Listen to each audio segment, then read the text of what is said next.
The views expressed on the following broadcasts do not necessarily reflect those of KHLT, Take 12 Radio, or our affiliates. The opinions on this show are those of the host, co-host, and guest. Take 12 Radio and KHLT Recovery Broadcasting are not affiliated with any particular 12-step fellowship.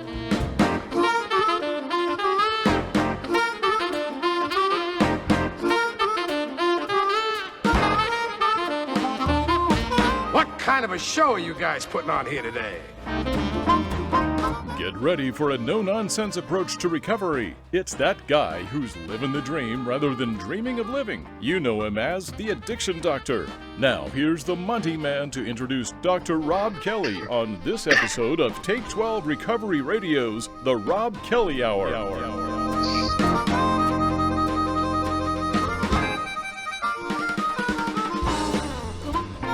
Well, zippity-doo-dah, zippity-yay. Welcome aboard to another fine episode of the Robb Kelly Hour. Actually, the first one of the year 2022. In the studio with me is my co-host from our other shows, CADC Level 2, Dave Fleming is here. Hey, Dave. What's up? And, of course, on the phone is our good friend, Dr. Robb Kelly, the Addiction Doctor. What is going on, brother? It's all good, guys. Living the dream instead of dreaming of living. 2022 is going to be an amazing year for everybody listening. So if you think you're listening by mistake, keep listening. You've got some big surprises coming. You know, it's good to have you back in the States. I'm glad you. I'm sure you're glad to be back too, right? Oh my goodness, it was.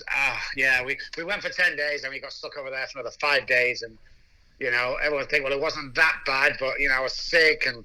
The running of the house with the dog sitters and the other people, it was like another 5,000 or 6,000. It was just unbelievable. But yeah, so glad to be back to the country I was always meant to be in. Well, we're just so glad to have you back. Before we get going on today's show, I just want to shout out a save the date for you, our listeners. On March 7th, on the Take 12 Recovery Radio Show right here at take12radio.com, the author of 12 Stupid Things That Mess Up Recovery, 12 More Stupid Things That Mess Up Recovery, 12 Smart Things to Do When the Booze and Drugs Are Gone, and many other books. Our good friend Dr. Alan Berger will be on the show to talk about his new book on emotional sobriety. So look forward to that. I'll be promoting that on every one of our shows. Save the date, March 7th, posted by 2 p.m. Pacific Standard Time. Well, Dr. Robb Kelly, man, buddy, what are we going to talk about today? Talk about a couple of things today that I think will interest people. Going to talk about how important you have to have a higher power in your life. We're going to briefly talk about resentments, but then we're going to be talking about trauma and how we can fully recover from the addiction and trauma and lead an amazing life. And trauma is a huge piece for many, many people, true? Yeah, let's start right there. I mean, most people ask me all the time, Dr. Robb, which is the gateway drug? And the gateway drug is trauma. I mean, you once you go back and look at your trauma, because that first of all, the word alone, trauma, people will think it's a plane crash or car crash, and it goes way deeper than that in families. So here was one of my traumas. I was thinking of going to college. Well, don't be stupid. You can't go to college like your brother. You're not clever enough. That stuck with me until about 2 years ago, because we listen to our peers and they ingrain our brain, and the basal ganglia, which is the repetition, strength, and confirms kind of my brain, will tell me that I'm a piece of crap and I'm not going to amount to nothing. And that's probably why I never did. You know, that along with the born into alcoholism, we're not made alcoholics. You can't drink yourself to become an alcoholic. It's a biochemical reaction and carried down illness, disease from our forefathers and our families. So, yeah, trauma will stop you living your adult life. I always get this, Monty, all the time, and Dave. I always get this from women. I can't understand how I keep attracting the wrong kind of man. Really? Okay, so what was your relationship with mom and dad? Oh, there was always fighting. There was violence. Yeah, that's where you got it from. The energy attracts them kind of man, and you put up with that stuff because all you really want to do is be loved by somebody because you got no love when you was a kid. And we need to go back and sort that out and become the woman you are meant to be. Because God's always got a plan for each and every one of us, but we're always in the way. I think we know a lot about that, Dave. What do you reckon? Oh yeah, I mean, one of the biggest things that I come into all the time is we talk about along the same lines is relationships, and how relationships are basically developed within the first 9 months or so of your life, and how your parents and your siblings respond to you when you can't talk. You're just crying and trying to get the information out there, and that from the trauma, whether or not your parents or someone's going to come and assist you when you're crying, or they're going to, tell you to shut up and give you a little smack, and or wait till your dad gets home, or the sibling comes, the mom says, go check on your brother, and brother's crying, and the sibling looks around and gives him a little smack and says, you need to stop crying, right? Because that's what Dad did to him when Dad comes home from work, and so people don't realize. Passed down from generation to generation, and it's amazing. Also, here's the new science that I've been studying for the last 6 years: is alcoholics hear different. Now, I know you're thinking, "What, Dr. Rob? This is not. I'm not buying this one." Listen very carefully. So let's say I'm stood on the kitchen table. Me and my brother Paul were stood on the kitchen table, and my mother walks in. We're not supposed to be on the kitchen table, but there we are. My mother says to both of us, this is what Paul, my brother, hears. Get down off that table now. Get down. For goodness sake. That's what he hears. So he jumps down off the table. With my alcoholic brain and self-sabotaging neural pathways and damaged hypothalamus, this is what I hear. Get down off that table. You stupid idiot. That's what I hear. Because we always hear the bad side. Alcoholics never take compliments. They never look at the good side. I remember speaking somewhere, Monty, and I tell you, there was 1,000 people because they used one of them clickers to get in. So there was 1,000 people exact for fire reasons. After my talk there, this in California, 999 people said it was great and they enjoyed it. And one person said, you were terrible, you sounded angry. Have a guess who I concentrated on for the next 3 weeks.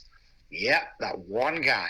It's crazy how we do that. And that's all trauma going back, that not feeling good enough. So if you're listening to this and you sat at home and you're one of them guys who you don't think you're good enough and you don't think you can amount to anything and you're full of depression because life's just like this, I want to apologize to you guys because somebody's put that there. We are all born with $1 million minds. Stop taking advice from 10-cent minds. It will only bring you down. Take the brakes off your imagination and go and be the person you're supposed to be. So this really speaks to a person's perception. Is their reality real or imagined, right? Correct. Yeah. Correct.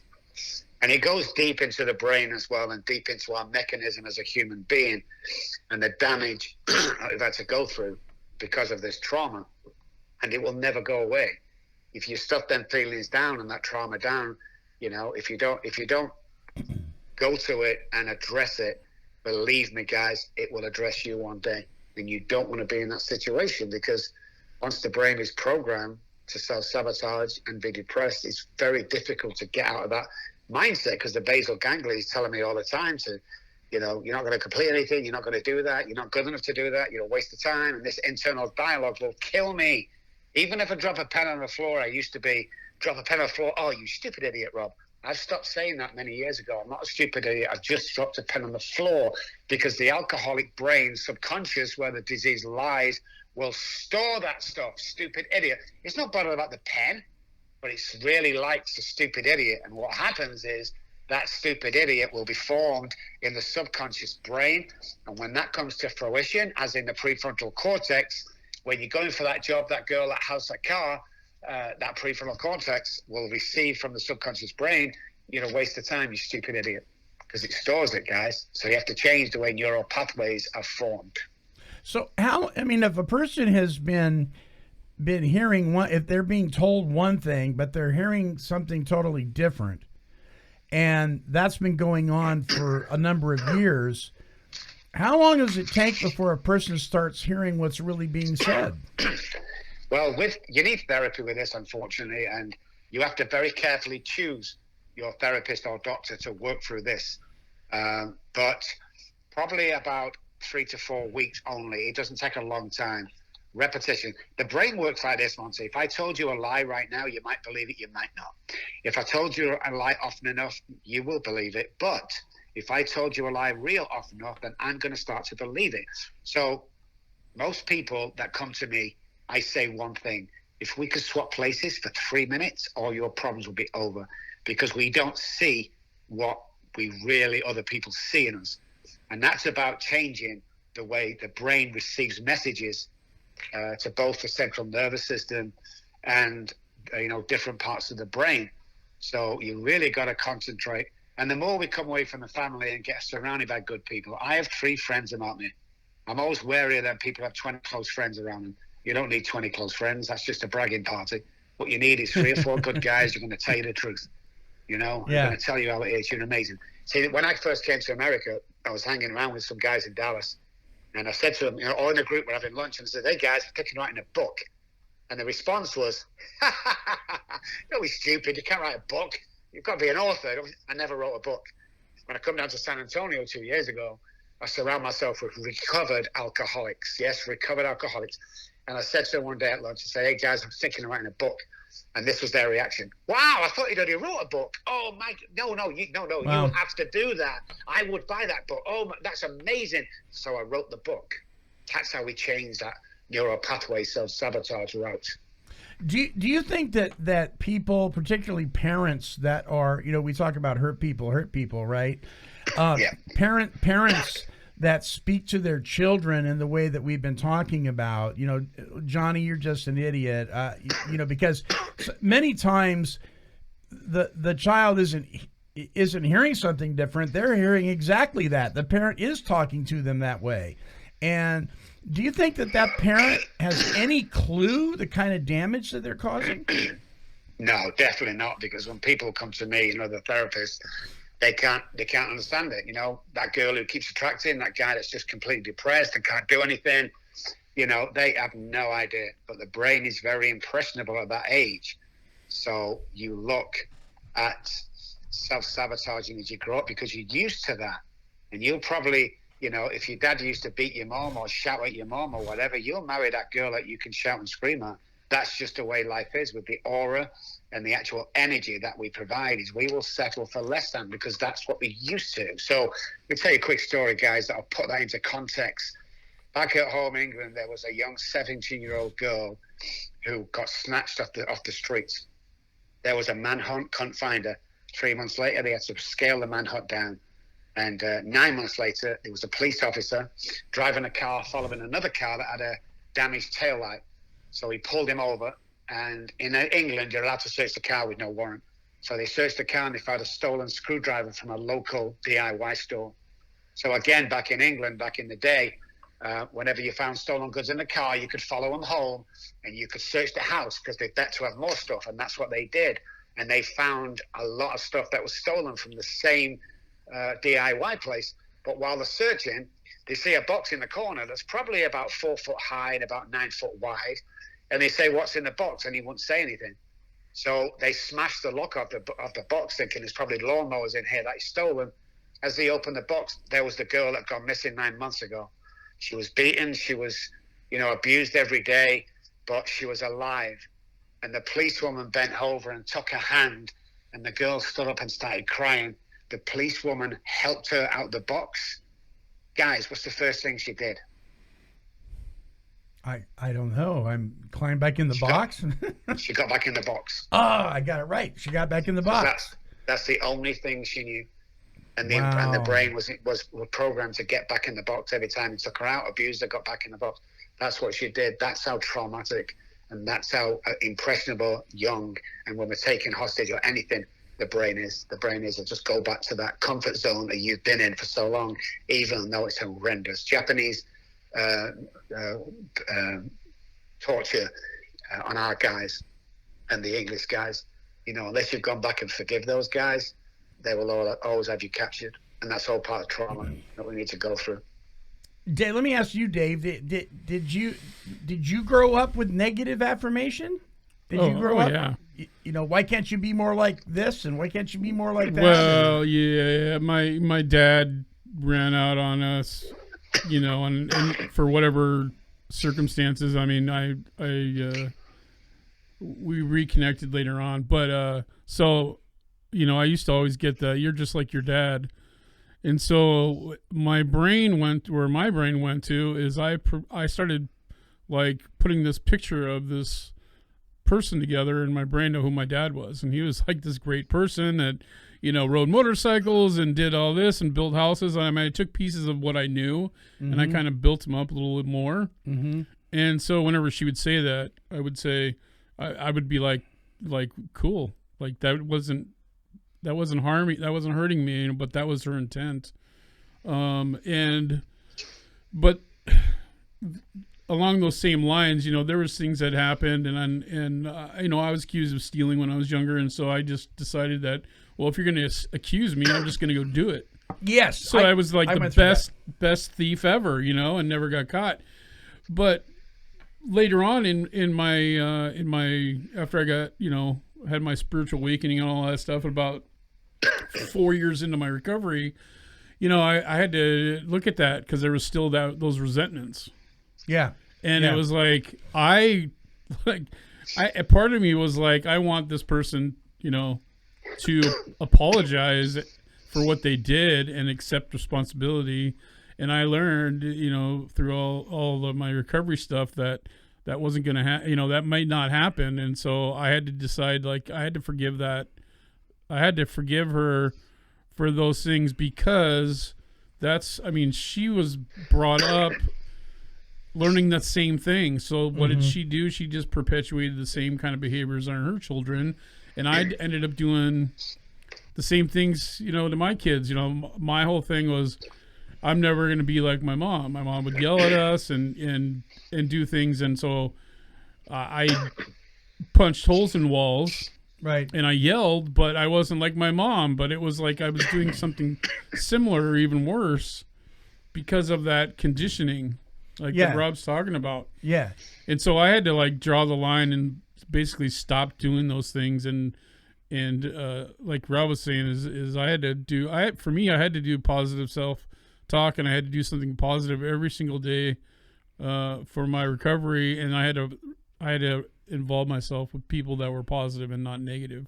So when you forgive somebody, the prisoner that you set free is you, isn't it? Right. I didn't, and then I didn't go like, you know, hey, I forgive you. It was like I did that for me in my own space, right? Yeah, gotcha. Like you said, I did it for me, not for them. Yeah. And that was so freeing. But that was like the last piece of my puzzle that I had to take care of before I could have total freedom. We got to take a short break. Before we do, though, Robb, any comments to that? Yeah, it's just a programmed brain every single time. I can say Dave was also feeling abandoned as well because of the father. He went through life feeling abandoned. So it gets to a frustration point because we didn't know you had to let this stuff out years ago. And then it comes out in all sorts of tantrums and force and violence. And, you know, it's crazy. Right. Oh, boy. All right. We're going to take a short break. I want you to listen to this important message, and we'll be right back. More with Dr. Robb Kelly when we return.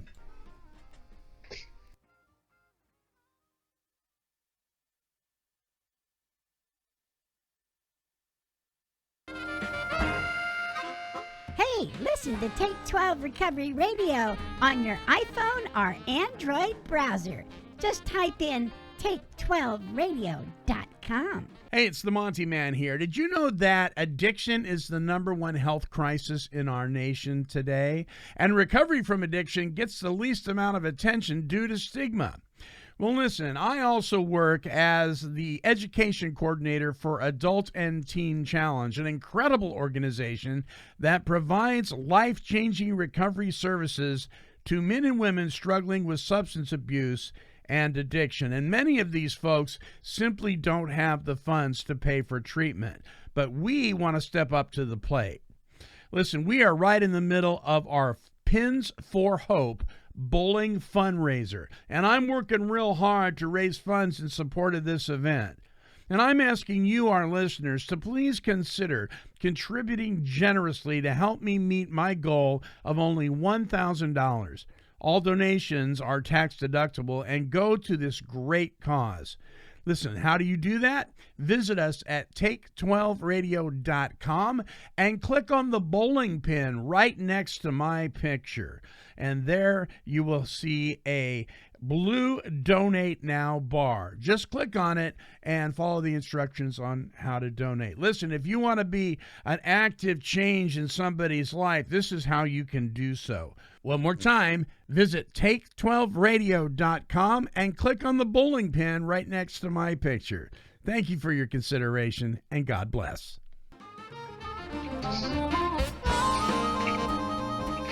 All right, welcome back to the show.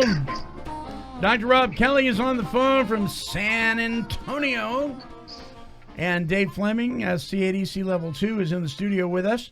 And we've been talking about trauma on this episode. We're going to be talking about a couple other things, too. Dr. Robb Kelly, what else you got for us? I think just finishing up on that trauma thing, I posted something this morning, which is hey, Dr. Robb, hold on a second. Yes. I'm getting a beeping sound. Oh, okay.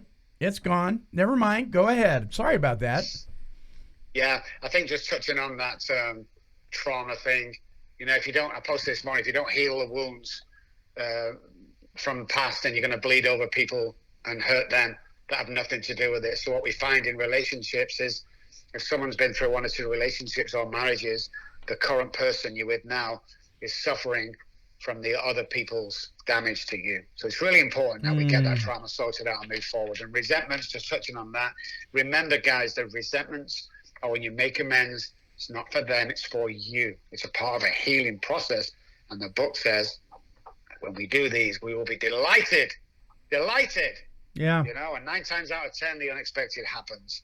And it's just so true, which brings me on to my third topic. And that is that, lots of people out there in 12-step rooms don't believe they can fully recover from this disease.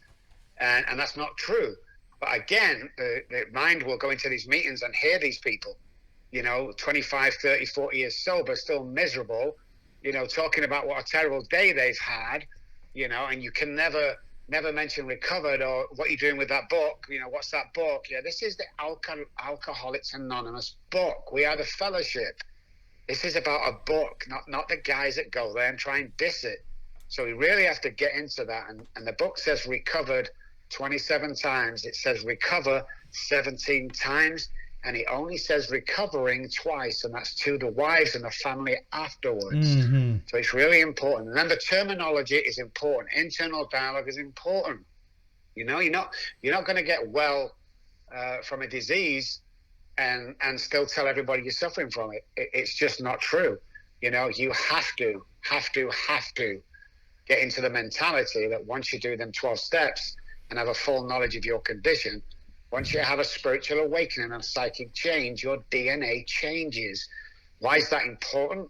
Because the book says the same man will drink again. And it's proven time and time again, even just with me. I had to be reborn. I had to be a different person.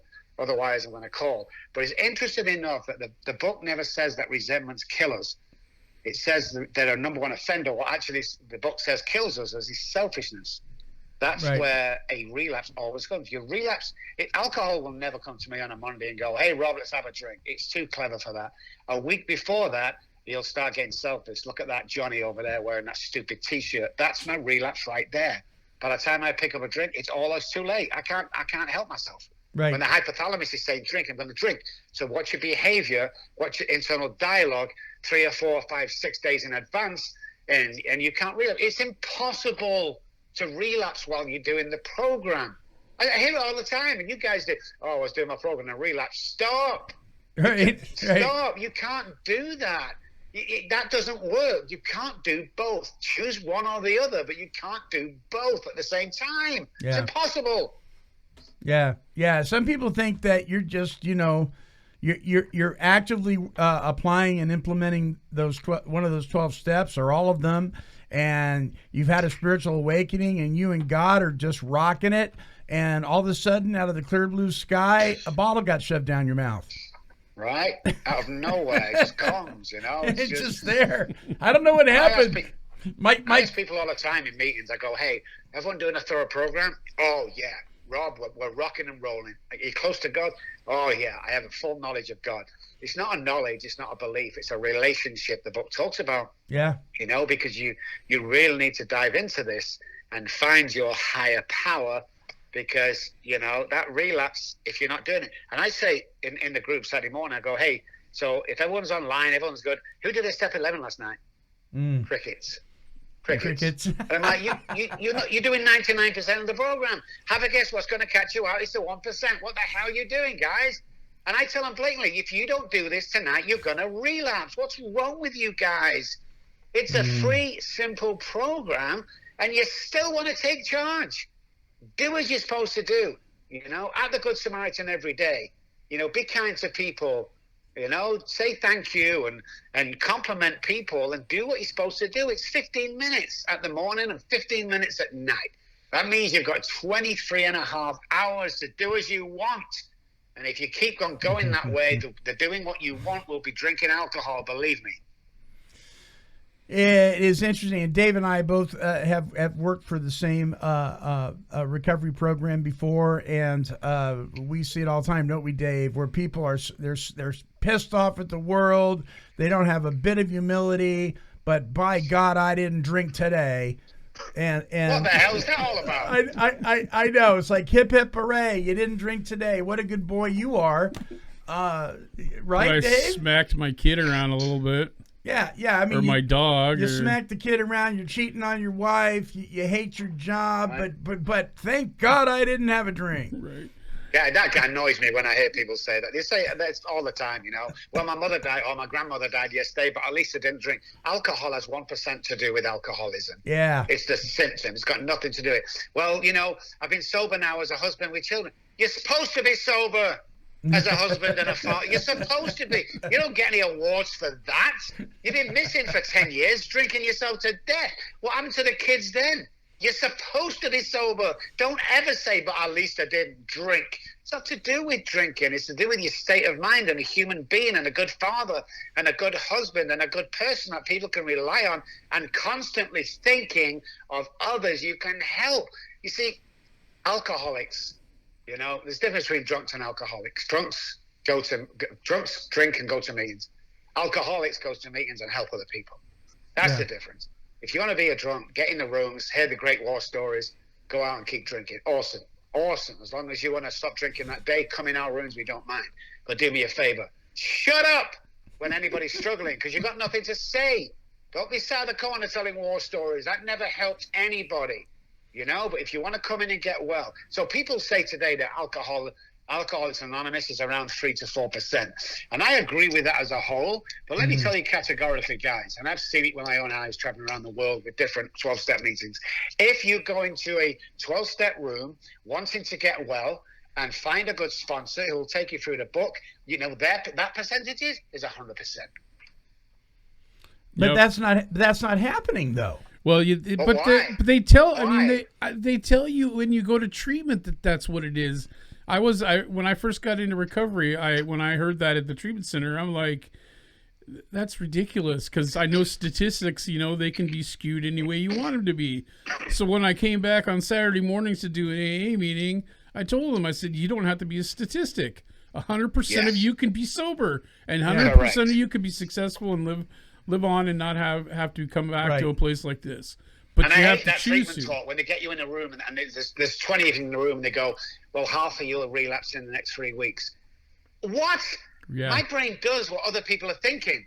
You know, if you keep telling me I'm going to relapse, well, my brain's going to go, oh, well, grab hold of that straight away, because when you relapse, well, the guy in the treatment center, this is part of the program. Wrong.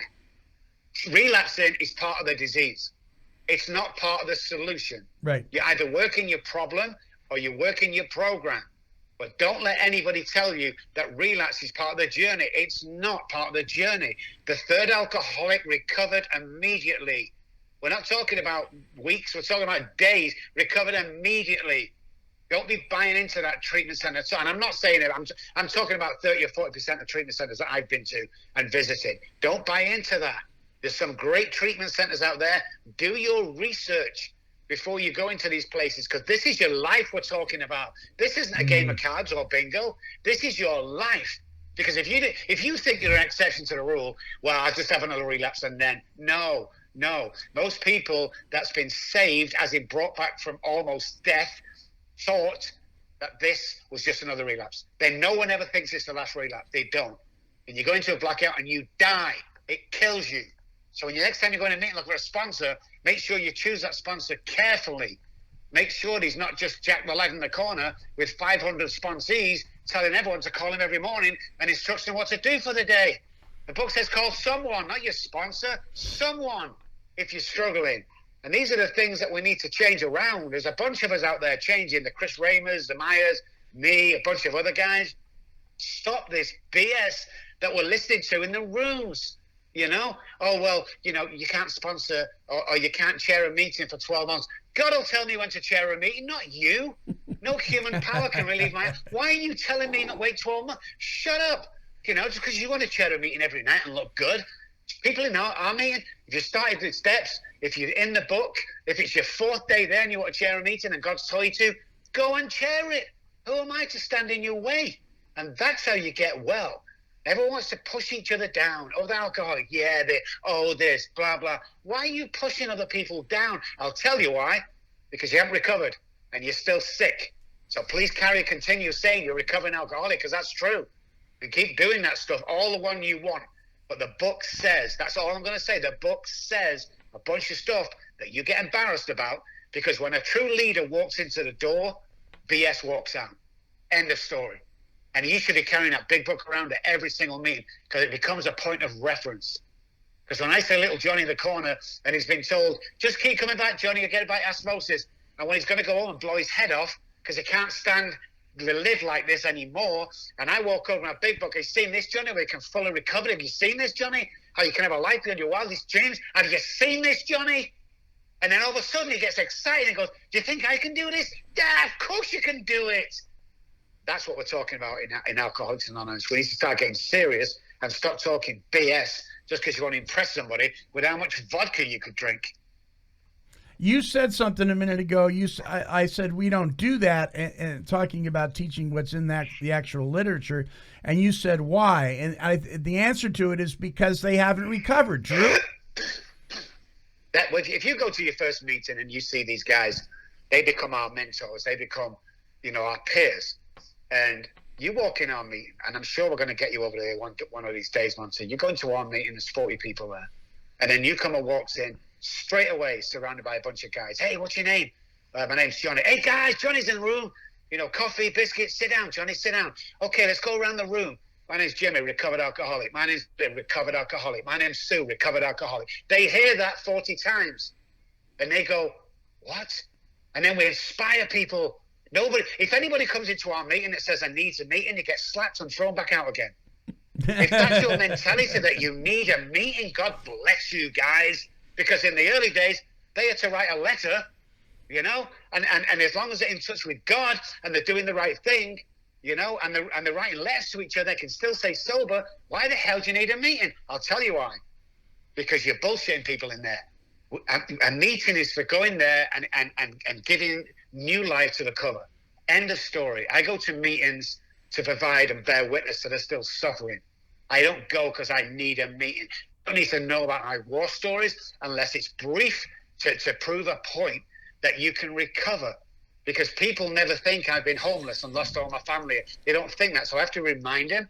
But I'm not going to harp on. That's not the highlight of my story. When I tell my story for an hour, 10 minutes is on the problem, 15 minutes is on how I recovered, and the rest of the time is spent telling me how freaking life is so wonderful today that it's unbelievable, and I'm still as passionate today as I walked in the door 40 years ago, because that's what it's about. No one's going to buy in to a program, well, I'm still recovering, and I had a bad day today, and shut up, will you? That's why God give us sponsors and God give us doctors and therapists. Get the hell out of the room. You're like a cancer. You're poisoning everybody. Ooh, feel better after that, Monty. Go get him, Dr. Robb. So, this whole discussion makes me think about how we've become so meeting dependent and not God dependent. And we've become sponsor dependent. We've even become step dependent. The steps are pointing us to where our dependency really is supposed to be, and that's on a power greater than ourselves to help us solve our problem. It's not pointing to the tools of the program, it's pointing to this higher power. And I think when I see a meeting where the emphasis is on the meeting and the emphasis is not on the program, but it's on the picnics and the campouts and all that stuff, that's where all the emphasis is on. What I see is a real lack of any kind of teaching that God is the solution to your problem. They don't want to talk about that. And I think one of the reasons that they don't is because of ego. We like people being dependent on us and not on a power greater than themselves. You know what ego stands for? Edging God out, right? That's right. Yeah. And so if we can edge him out of the meetings and we can become the center focus, then that's our alcoholic thinking at its very height, right? And that's what we see. That's what Yeah. we see all the time when we walk into these rooms. It's like, guys, if this is your meeting, it's just a bunch of guys with a coffee pot talking a load of BS. That's all it is. Because if the power of God isn't in that room, God bless you, you're going to relapse if you're a real alcoholic. And you can get these guys coming at heavy drinkers all day long and sponsoring people and have 50 years sobriety. That's all well. But if you're the real alcoholic, we can't do that. Why the 12 steps given to us? To contact God. A conscious contact with God. When we hand our will and our lives over, have a guess what will means in the Oxford English, where they took all these words from? It means choices. So when I give my choices over to God and everything else, that means that he makes a decision because of my thinking. Because somebody asked me once, Rob, what's the difference between your thinking and God's thinking? And I go, well, about 30 seconds, usually. Because I think I can do a great job, and all of a sudden it starts to go to crap. Then you have to dependence upon him. If you have a dependence upon him and follow direction and work with God's kids, I'll tell you what, live on radio right now, I'm going to tell you this. If you're doing that and you're still having a bad time and you're still miserable, send me an email. I'll send you $10,000. It's impossible not to do that because we're bearing witness to the still suffering alcohol. We're not having cookouts. You know, we're not having parties or, cake. What? Really? Oh, Johnny's relapsed, Rob. Can you get him a cup of coffee? No, I can't get him a cup of coffee. Johnny, why aren't you on the same place that got me to a different place? Why aren't you? What's with these silver coins you keep picking up? Are you going to cash them in? Enough. Oh, yeah.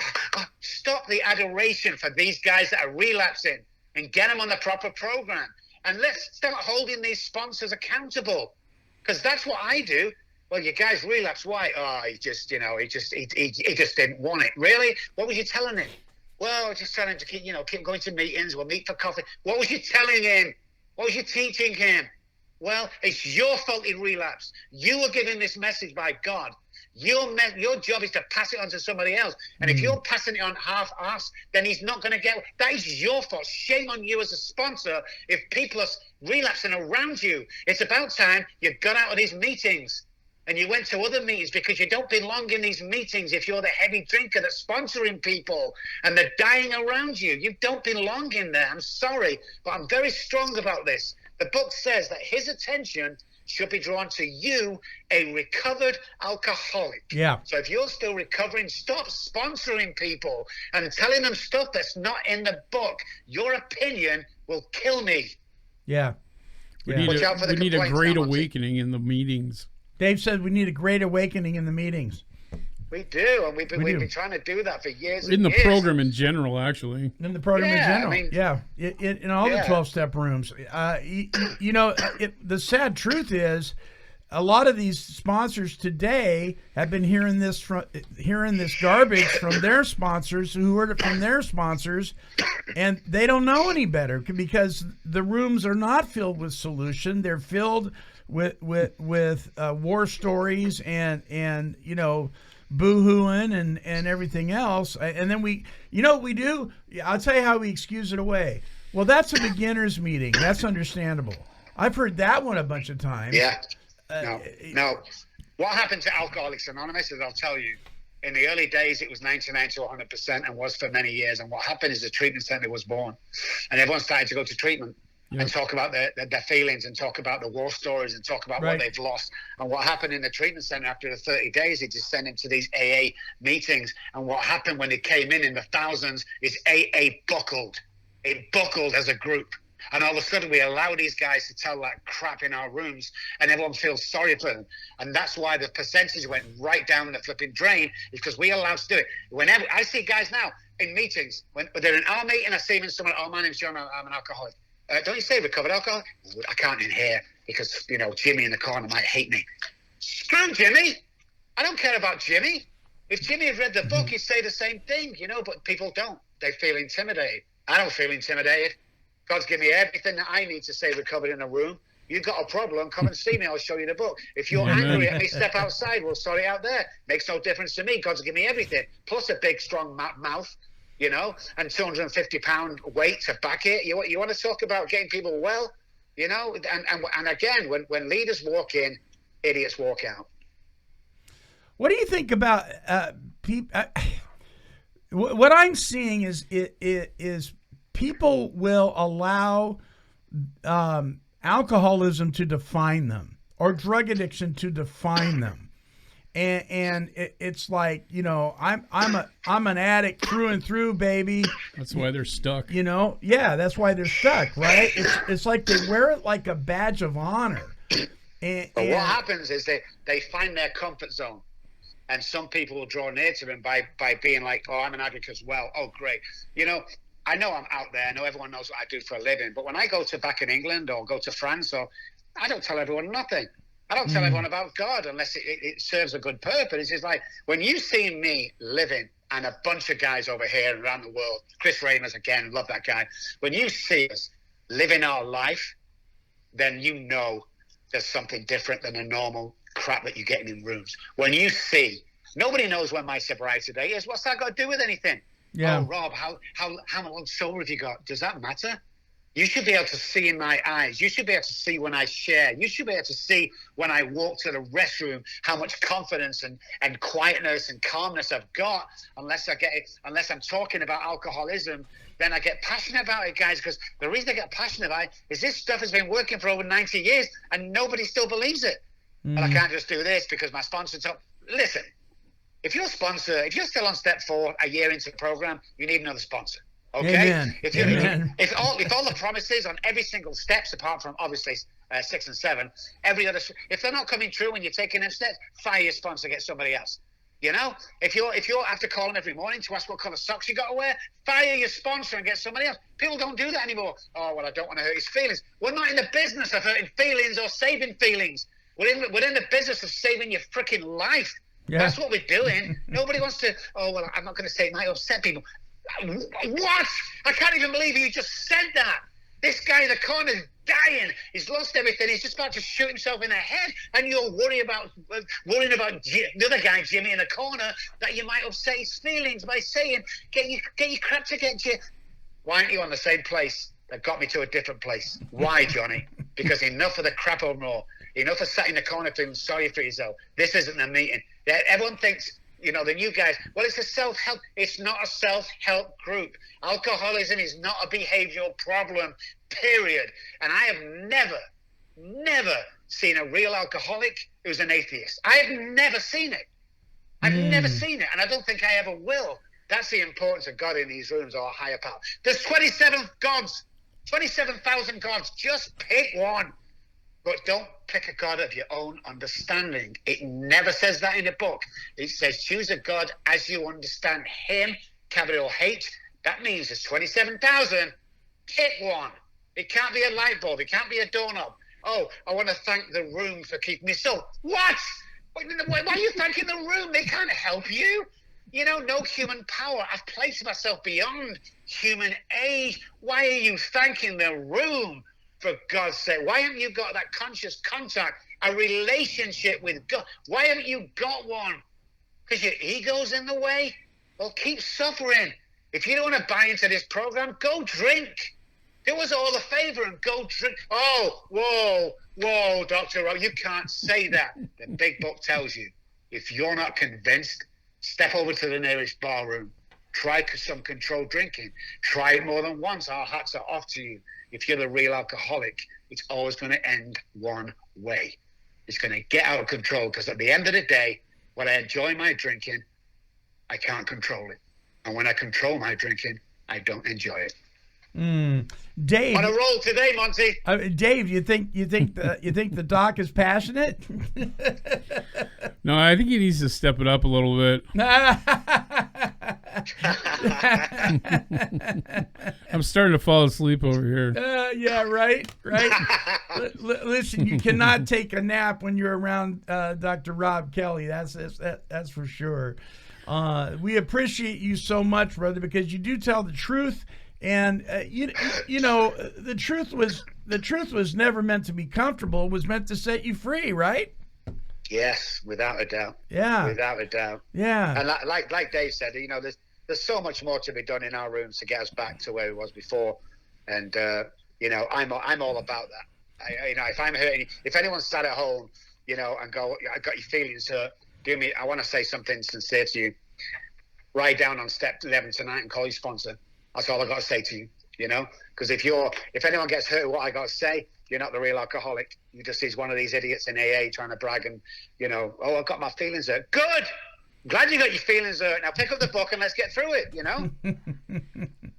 do you think we can get back to where this thing should be? Do you think we can do it?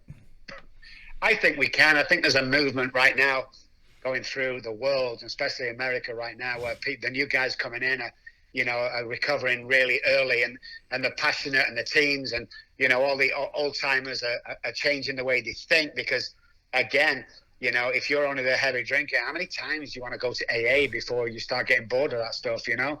I'll tell you, them guys are, they're and no disrespect, I don't care, they're the gay guys who want to go meet 50 guys in the same room, good on you. But if Johnny's dying, shut up. There's the divorced guys who have a lonely life. No, there's guys who've got no friends and don't fit in. If you want to stop drinking, come. We love you all. But do me a favor, shut up when someone's suffering. You have nothing to say. The guys that have something to say should be almost running that meeting like a pet rally. That's what it should be like. Chris Raymer told me that once. I heard him speak, and he's like, Rob, it should be a pet rally when you talk. Because when I talk now anywhere, you know, across the world, always one person will come up and go, hey, how's Chris? I say, yeah, he's doing good, you know, because I have the passion that he had. He's the first rickety old tape that I heard many years ago that my friend put, and I put it in a cassette player, and I heard this guy speak, and I said to myself, I want to be like him. He has what I've got. And the first thing I did when I arrived in Dallas airport is I took a taxi to his group, and I met him for the first time. And we're growing. We're growing. We're not putting up with that crap. We're growing. Yeah. Yeah. Amen to that. By the way, folks, if you're curious, we've got a bunch of workshops that we have on our website, take12radio.com. One of them is Understanding Intervention with Tony Messbarger. One of them is Walking Through the Big Book with Chris Schroeder. Chris Schroeder is in that circle of Myers Raymer and Chris Raymer and the rest of these guys. We've got Step by Step Towards Emotional Sobriety with Dr. Alan Berger. And, of course, we have the Robb Kelly Hour. We have all the archives of the Robb Kelly Hour shows on our website. All you have to do is visit take12radio.com and click on Recovery Workshops. And there you'll see Robb Kelly's link, and there is a dedicated webpage for each and every Robb Kelly Hour there. If you want to experience some passion, if you want to experience what the program is really trying to teach you and get across, and, you know, if you want to learn how to be thick-skinned and tender-hearted, take us up on the opportunity and listen to those shows. Put your ego aside and be willing to consider a different way of thinking, and you may just recover. Right, Dr. Robb? Oh God, yeah. It's so exciting, guys. You know, it's a world of amazing joy up there that you never think you deserve, but you do. And I've watched I've looked at these workshops, man. I'm telling you, some of them names, especially Chris Schroeder, yeah. He's a great guy. You know, we're surrounded by these blessed guys who went before me, and, you know, and are coming after me. Some of them workshops are just second to none. You know, they're absolutely phenomenal. So if you're listening out, guys, jump on there and get yourself a workshop and just buy into this, because we're the real deal. And I don't mind saying that. Oh, what's your ego, Rob? Yeah, listen to me, my friend. My ego went when they took my kids off me. This is 30 years of confidence built up with a relationship with God. So shut up, sit down. You know, we're the real deal. We're not going to stop. And the teachings and practicing of all the stuff on Take 12 Radio is absolutely second to none. Well, thank you so much for those kind words, brother, and we just appreciate the fact that you're such a big part of this. Hey, Dave, any closing thoughts on today's show with Dr. Robb Kelly? Well, I would just like to second that comment about, it's you got to know the difference between confidence and ego. Confidence gets misunderstood many times, and there's no such thing as the easier, softer way. Yeah. Amen. Amen. Dr. Kelly, closing thoughts? Two quick things. The difference between ego and confidence is confidence knowing I can do something, and ego is me wanting you to know I can do something. So there's a quick learning to that. Guys, if you're at home listening to this and you're feeling depressed, or you're feeling down, or if you feel that your life's not going to amount to anything and you're suffering from alcoholism, give me a call on my personal cell phone, 214-600-0210. I will give you, that's my personal phone number. I will give you a 10-minute pep talk that's going to change your life. Now, always text first because I'm a very busy man, but I will get back to you. We'll have that chat and it will change your life, period. Yes, take him up on that, listeners. I'm serious. You will not find, really, I don't know anybody else that'll give out their personal phone number over the air like that and offer help like that. That's in the field like Dr. Robb Kelly is. Please take him up on that. He means what he says. All right. It's been a great show. We do have a closing song, of course, by one of my favorite recovery recording artists, Kathy Moser. This song is entitled, well, interestingly enough, If You Are Willing. Here's Kathy to close us out with today's show. Kathy Moser.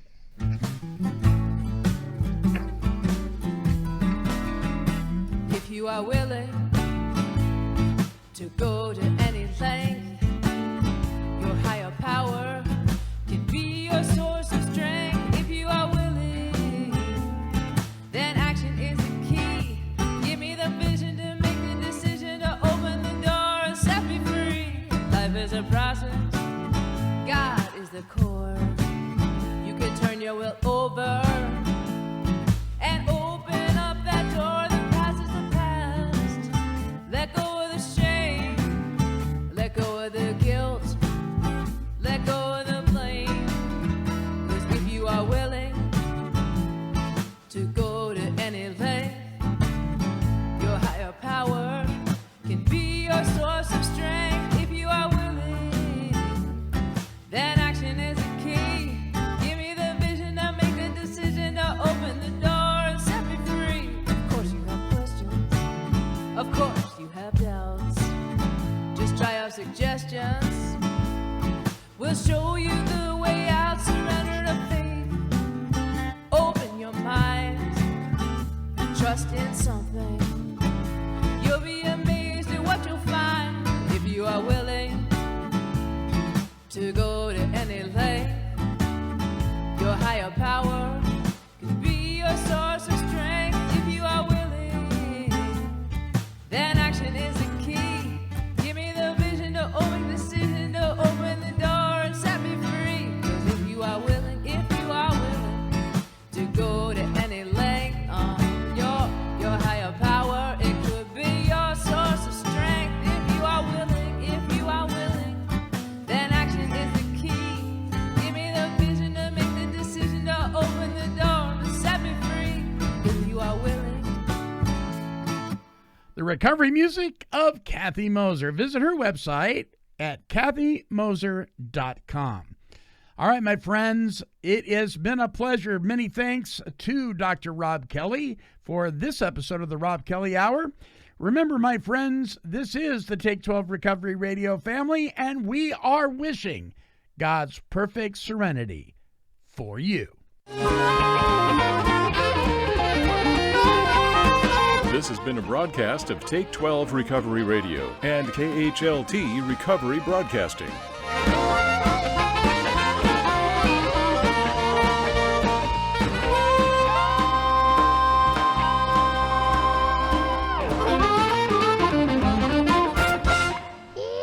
Kitty, kitty, kitty, kitty. Meow, meow, meow. Woof.